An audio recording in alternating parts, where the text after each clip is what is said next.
आ गया। धन्यवाद के साथ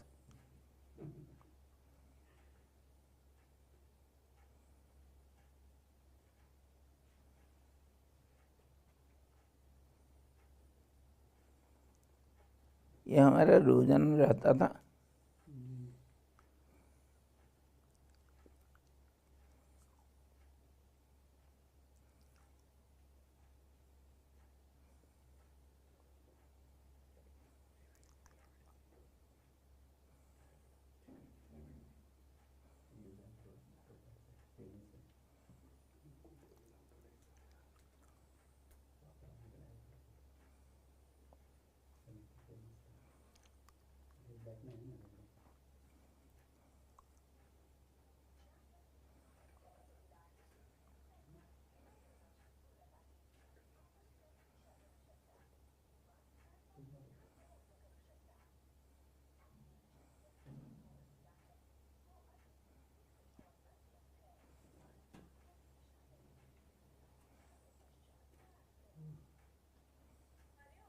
हाँ, हमने हॉटस्पॉट लगाया, ज्वाइन कराइए। शुरू करने। जी, हरि ओम।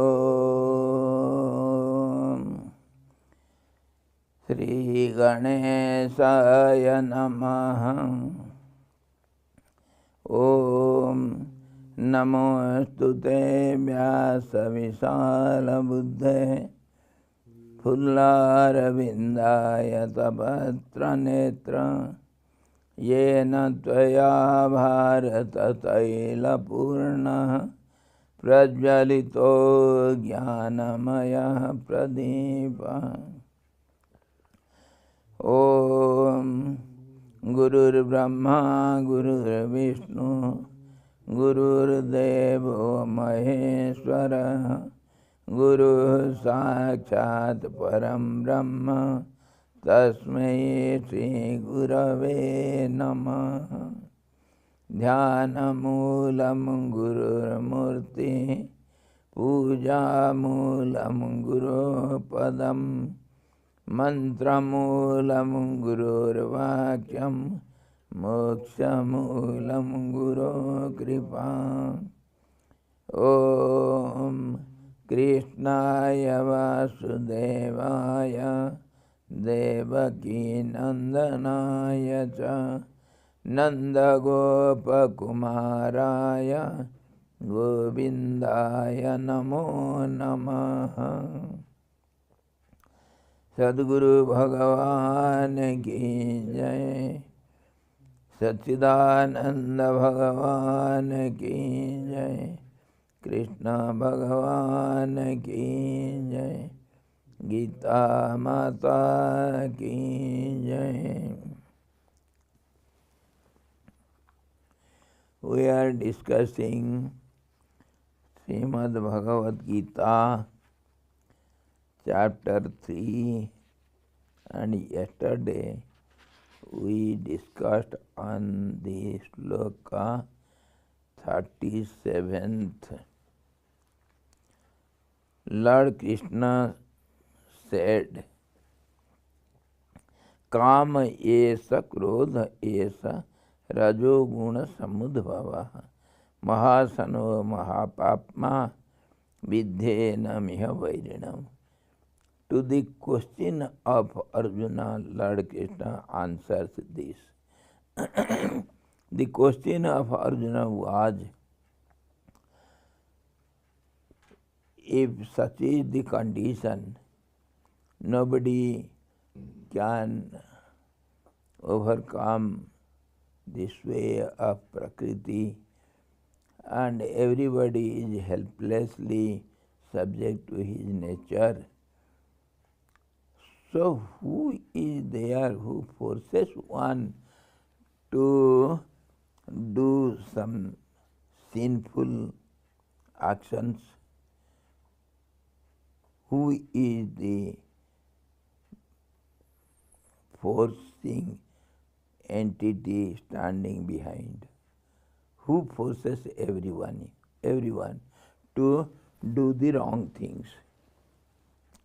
Unto that the blessed Lord said, it is desire, it is anger born of the quality of rajas, all devouring, all sinful. Know this as the foe here in this world, iha. So, Lord says, it is the desire and the anger, and its source is the quality rajas. And these two are the enemies of the aspirant. So, a sincere sadhak should always control these two. And how are they?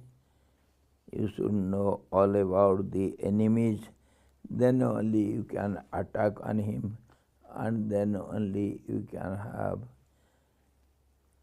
some success. So Lord Krishna says, Dhumena briyate vannehi yatha आदर्शो मलेन च यथल्वेनामृतो गर्भः तथा तेन idamavritam.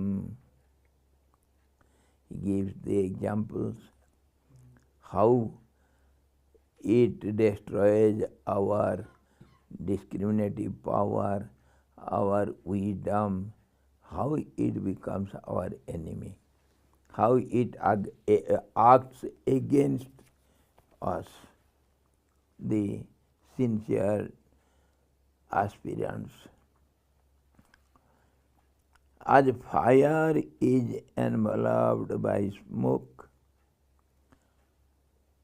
he gives not one example. To clarify, he gives several examples.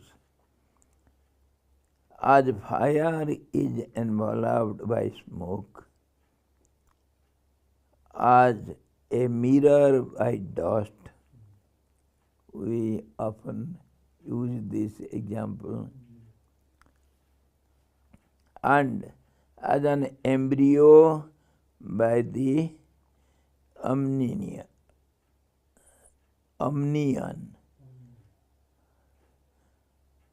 Omnion is called ulva. The child in the womb is covered with a layer of, say, cartilage or something like that. That is called, medically it is called omnion in medical term. So is this enveloped by that. What is this and what is that? So this means, he says, O Arjuna, wisdom is enveloped by this constant enemy of the wise in the form of desire. This means the wisdom. Then only, without thinking, without knowing the consequence, one plunges, one jumps into some sinful acts to do. So this means the wisdom, and that means those two enemies. This means you are with your wisdom, and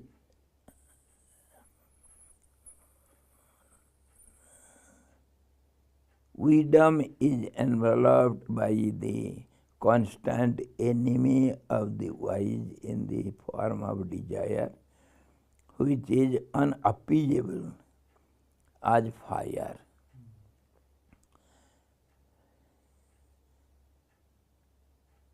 Dhumena briyate vannehe yatha darsovan malena cha yathalmena brito garbha tatha tena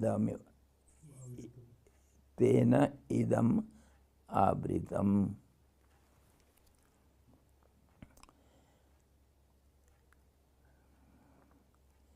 The commentary says, Manu says, Manu,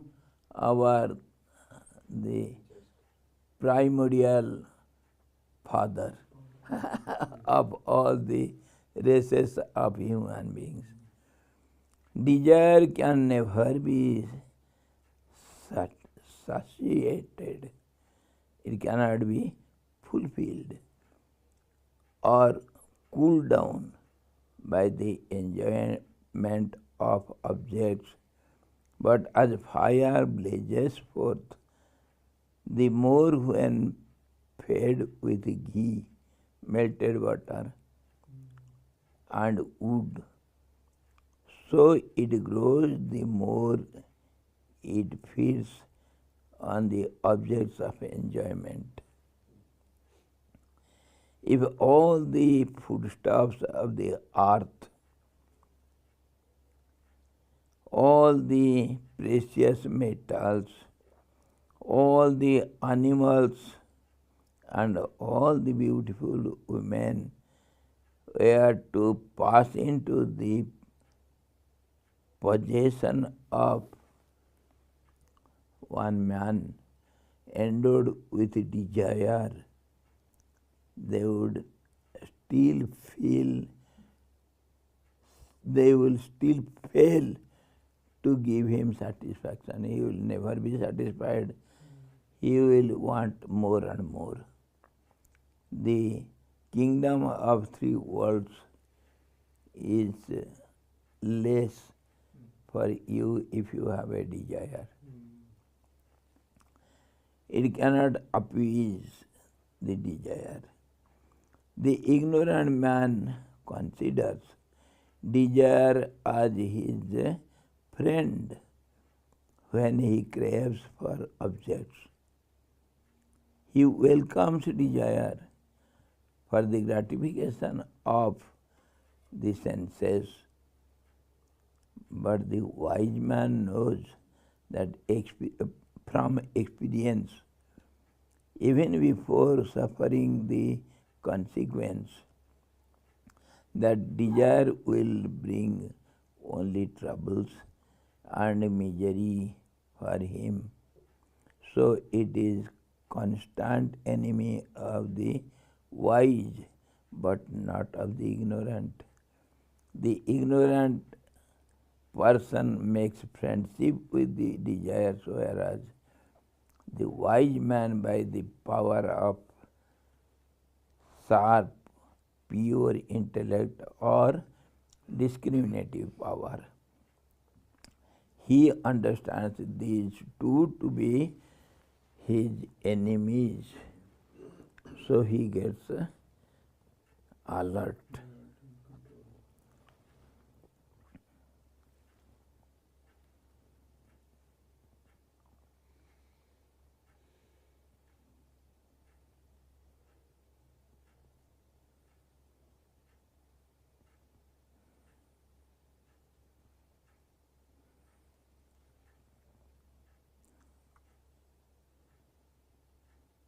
He said, Abritam jnanam etena jnanino nityavairina. First he said, Dhumena abriyate vanir jatha darso malena cha jathulvena abrito garbhas tatha tena edama abritam. Then he says, Abritam jnanam etena by the desires and anger. These two enemies. Avritam jnanam etena jnanino nityavairina kama rupena kaunteya duspurena nalena cha. So that is what is explained, O Arjuna. Wisdom is enveloped by this constant enemy of the wise in the form of desire, which is unappeasable as fire. Duspurena nalena cha. So, just as the fire burns more and more, when we put ghee, means it's desirable objects. Desires also grow when it is given with objects of desire. They will grow, they will not calm down.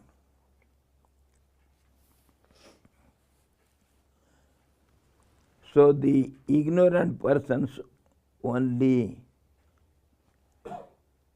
help the desires to grow, and the wise people, they are alert not to encourage them. They are desires and anger.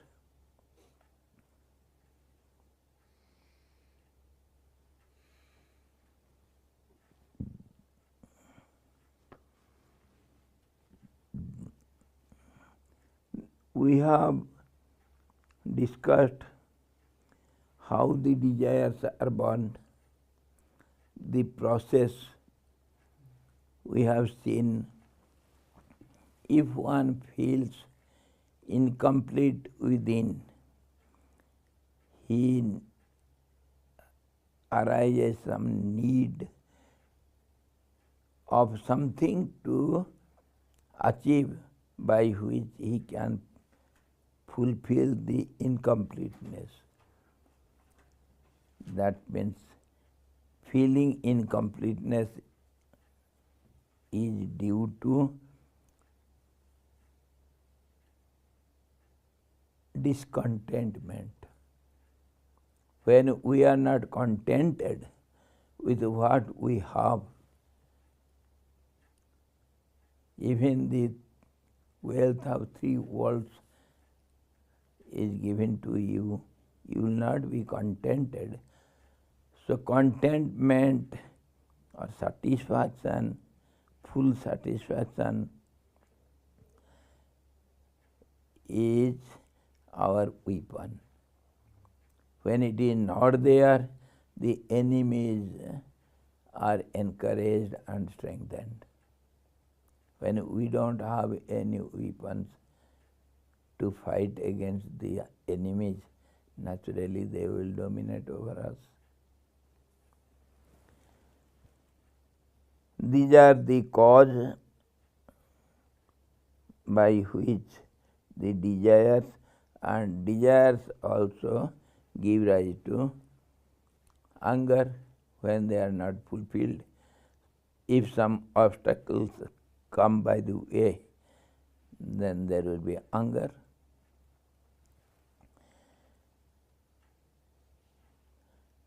And this also, dissatisfaction also is due to not knowing our reality. So we should understand this process, where from the root, how long the root is spread. First of all, ignorance. That means we don't know what we have, how much wealth we have, that we are ignorant of. And then there comes dissatisfaction. I need something. And that gives rise to desire. And desire's friend is anger. In this way, these two are our enemies, and they overpower our discriminative power, our wisdom. Not only that, he says,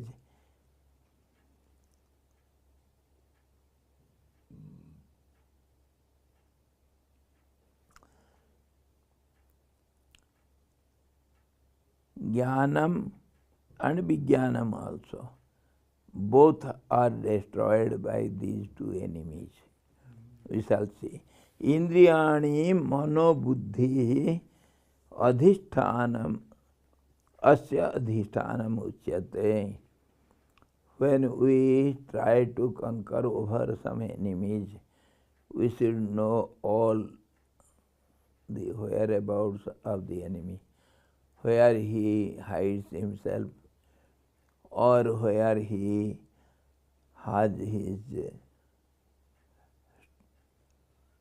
all the wealth or weapons, everything. Just as Russia is attacking on Ukraine, he attacks on the power stations and some military bases and military airports.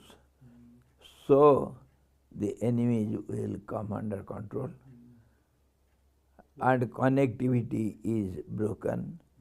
So in that way, the enemy will be handicapped and he has to surrender. This is the strategic of the warfare. You should destroy enemies all the strength wherefrom he gets the energy. Nuclear plants also are destroyed. So all the sources are destroyed wherefrom the enemy gets strength.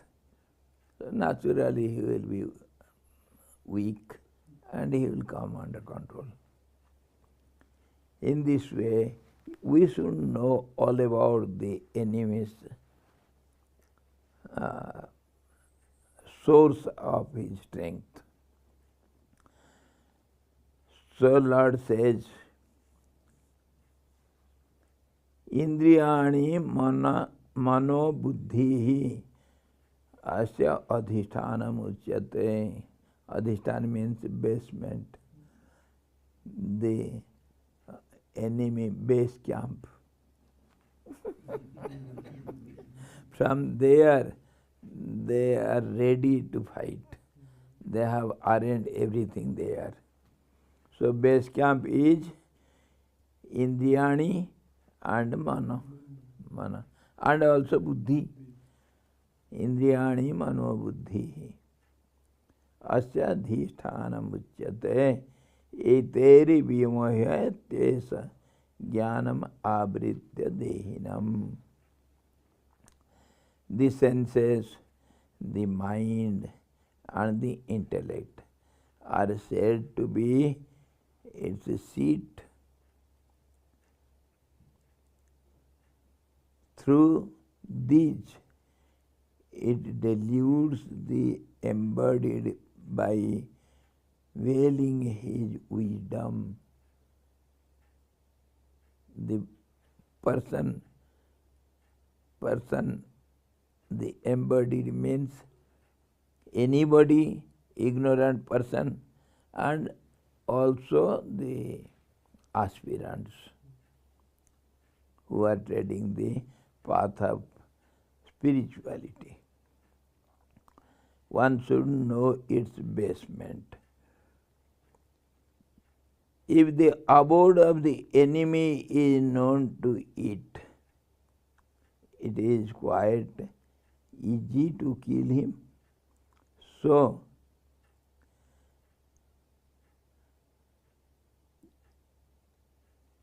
what to do? Lord Krishna, like a wise army general,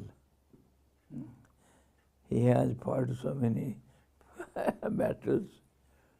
He has killed so many demons. Kansa, Chanura, Kesi, and he has conquered the venomous serpent, Kaliya. He didn't fight face to face. He went over the hoods of the snakes. There its strength lies.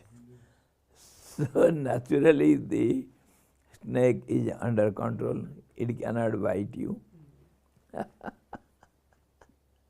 He knows where is the trick, where is the pinpoint. Just as the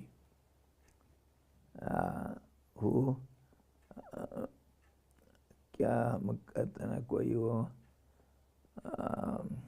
क्या वो अरे यार judo karate. Judo and karate people, they know the exact points. If you hold there, the enemy cannot do anything. In one hand you can just make him fall down. You need not apply much strength. You have to hold the exact point of weakness. You should know the weakness of the enemy. We had some great businessman, our Guru Bhai. He was staying in Delhi. He was very much close to our Swami Chidanand Maharaj, and he used to come very often to Guru Nivas, Rishikesh, and he stayed in Guru Nivas for a long time. And when I go, I also used to stay in Guru Nivas in the same half part of the Guru Nivas is for the subordinates, and other half Swamiji used to occupy. So when we are together, we used to chit-chat and joke and make merry. Once he said, as a businessman, he says, one should know the loopholes of the customers, and then he can play with the customers. He can do anything, and that is the key to success in the business. So I said, of course, in business you can know the loopholes of the customers, the psychology, where the customer is weak. So when you catch that weak point, then he is under your control, just as the judo and karate people do. Wrestlers also, they fight fast to know where is the weak point of the opponent, and then they will strike there only. So he was going on telling, I have a trick, I can purchase the whole world. Oh, it was too much. You can purchase the whole world? Yes, this is the trick.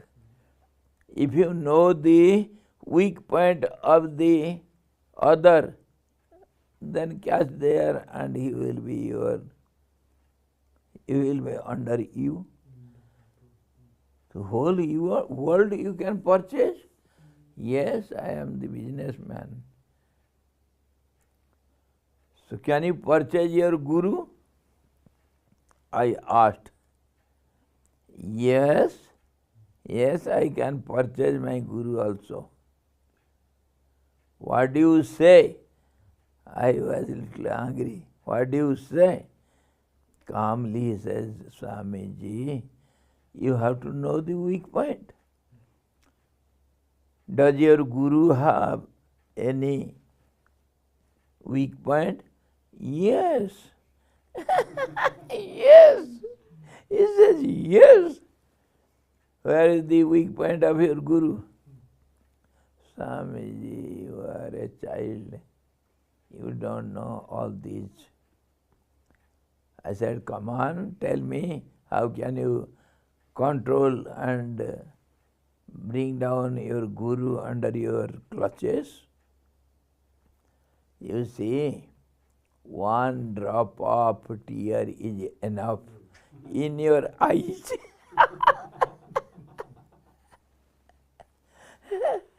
The mercy is the weak point of the guru. He cannot see tears in the disciples' eyes. So somehow if you can pretend or really if you have some problems and you can weep for the problems, then Guruji is under your control. Whatever you say, he will do it for you. I have to agree. The Lord also says the same thing. Lord Krishna says, भक्तन के जो प्रेम के आंसू तिनक मुलक में न मोल न तोल, a drop of tear of a real devotee is more costlier than the wealth of 3 worlds. And he says, Lord says, oh, sometimes the great celestial monk, our Narad asked Lord Vishnu, my Lord, I search for you, sometimes I don't find you, always at one place. Where do you really live? Where is your abode? So Lord says, I don't live always, I don't abide always in the milk ocean, nor in Vaikuntha, nor anywhere, but my Kshir Sagar is the tears of the devotees out of love. That is my Kshir Sagar. I sleep there always. So it is so costly. And the Lord also is always under the control of the devotees. If a true devotee can weep for the Lord cannot stay anywhere, but he is bound to come to the devotee. What I mean to say, you must know the weak point of the enemy or the opponent. Let him be Lord or let him be your Guru or anybody. To control the opponent, you must know the weak point and all his sources of energy. So now Lord Krishna gives the exact points where the enemy camps and fights. Indriyani manobuddhi asyadhishthana muchyate eteri vimohayatyesa jnanam abritya dehinam. Dehinam, the embodied person. Anybody, let him be ignorant person or the aspirant or anybody.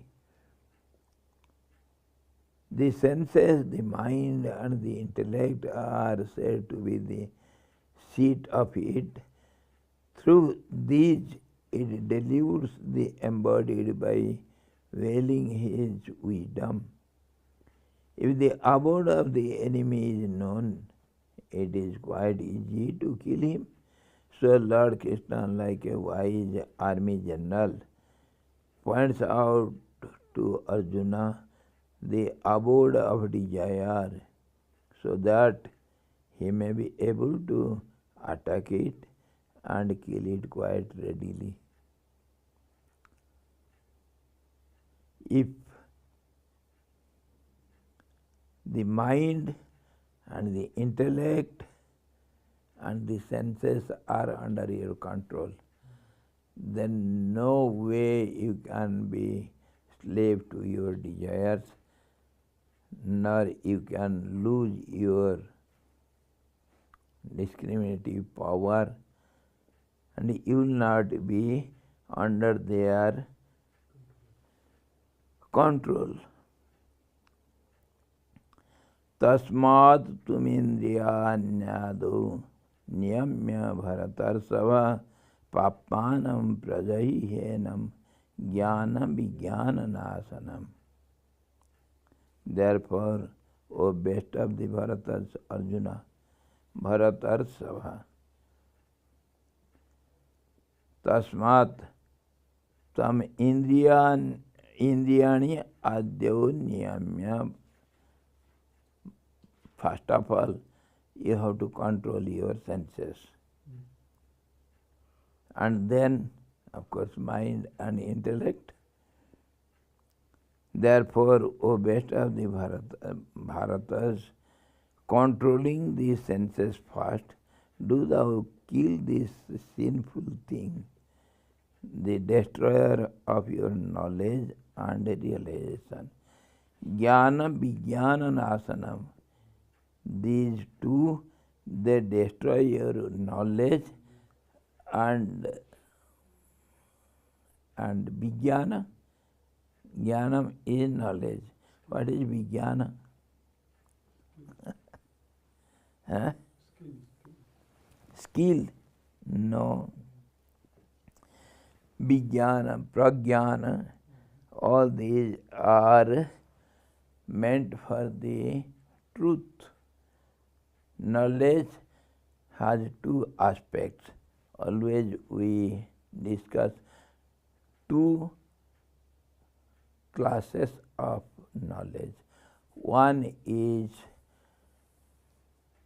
obtained by the senses and mind and intellect. When the senses get contacted with the particular objects of it, then it collects some informations, and that is through which we know something. So that is called knowledge. It is knowledge, ordinary knowledge, obtained by the help of the senses. And how it is only informations. All the informations we collect by the help of the senses. So we can call it informative knowledge.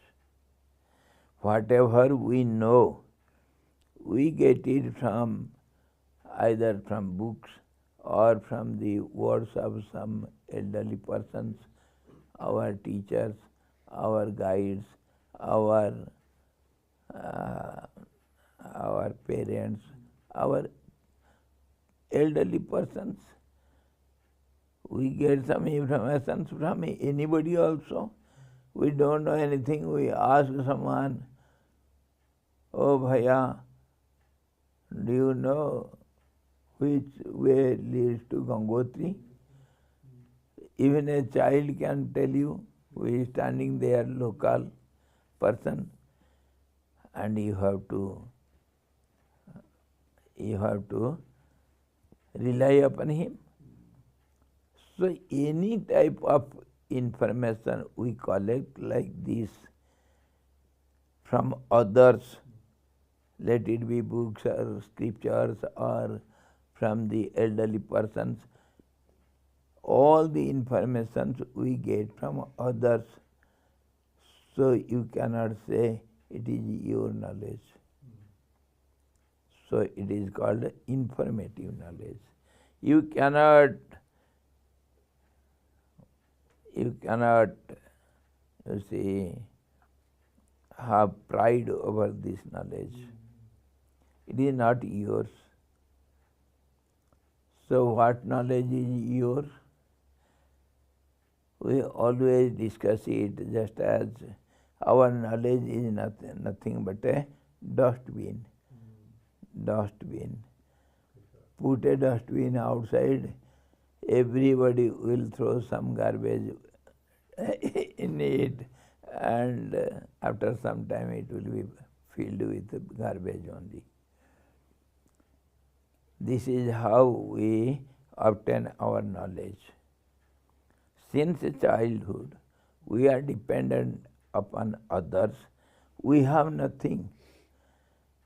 and the child always looks around and tries to understand what others speak, and always tries to adjust with them and learn something from them. So first of all, the child utters is Papa, Mama. By using the lips, it is very easy, and slowly it starts talking, and then giving something and accepting something, putting questions. What is that? That is our CCTV. What is called CCTV? Question after questions. The children put so much questions, you will go mad. They want to accumulate some information, then only they can behave properly. So in this way, whatever we know, he is my father, he is my mother, he is my brother, this is my house, this is my garden, this is my village, all these, whatever we know, it is only from others. We have asked it and got it. Some information which is baseless. They also collected these information from others. From others, there is no end. Nobody knows where from it starts, whether it is right or wrong. One accepts it and passes on to the other. In this way, from generation to generations, we have some information only. And if you can clean this dustbin, your brain, your chitta, then whatever you throw there from your own, that will be yours.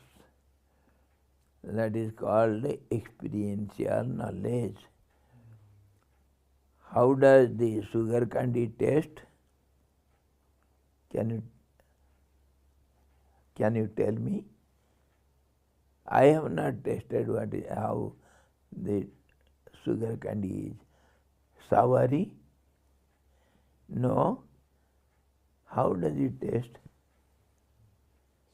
Come on. Sweet. Like jaggery? Like sweet potato? Or like red beet? How is it?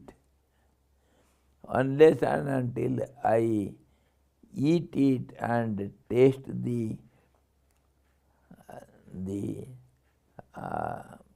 taste myself and experience it, till then no informative can satisfy my knowledge. I will be only haphazard. Call anything, speak anything on sugar candy, that will be not complete. In this way, when you have experienced something and you know it as that knowledge is yours. That is called experiential knowledge. That is called sambit. That is called prajnanam. That is called vijnanam also. Prajnanam Brahma. That is yours, if you can experience it. So he says, your enemies, desires and anger, sitting on the base camp, mind, intellect and senses, they attack you and they destroy both jnanam and vijnanam. Your informative knowledge, it is deluded by the desires and anger, and also you will fail to go in the path of spirituality and attain the realization of the truth. So that is called Vijnanam. Jnanam Vijnanam Nasanam. Therefore, O best of the Bharatas, controlling the senses first, do thou kill this sinful thing, the destroyer of your knowledge and realization of the truth. Jnana Vijnanam. Jnana is knowledge obtained through the study of scriptures. This is indirect knowledge. We say in our spiritual terms, Pratyaksha Jnanam and Paroksha Jnanam. Pratyaksha Jnanam is your experiential knowledge. Paroksha Jnana is studying by scriptures, whatever you learn, or personal, or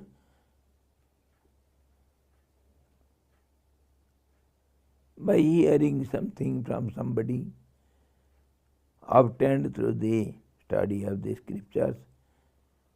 This is indirect knowledge or paroksha jnana. Vijnana is direct knowledge or personal experience or anubhav through self-realization.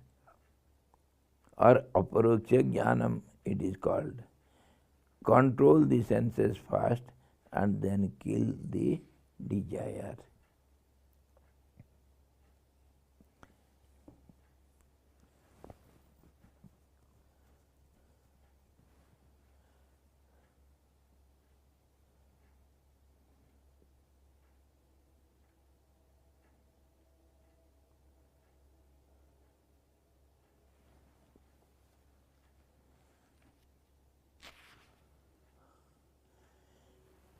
And then, of course, we shall see tomorrow.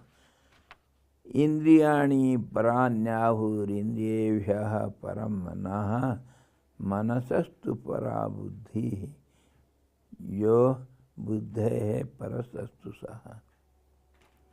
We shall see tomorrow how to control, how to conquer over these two enemies. Tomorrow we shall see. For today this much.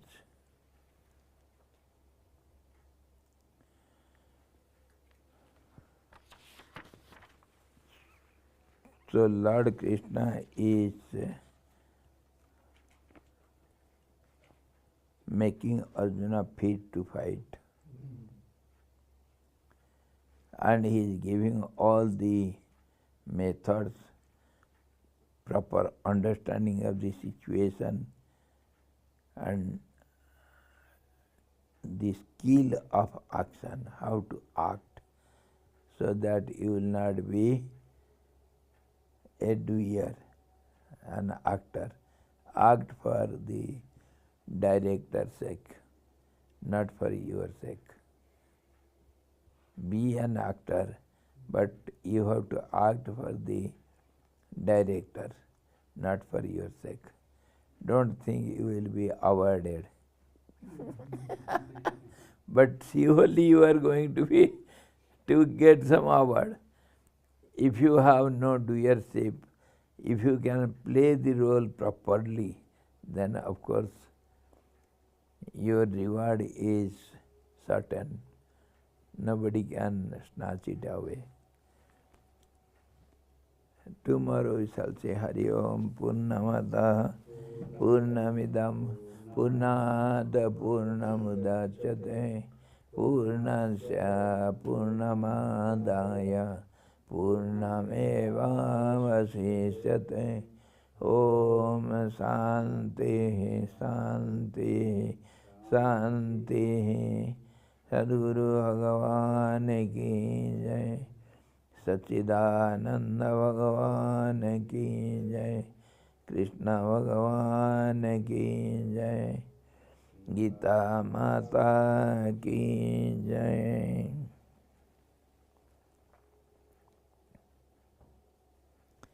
Hari Om.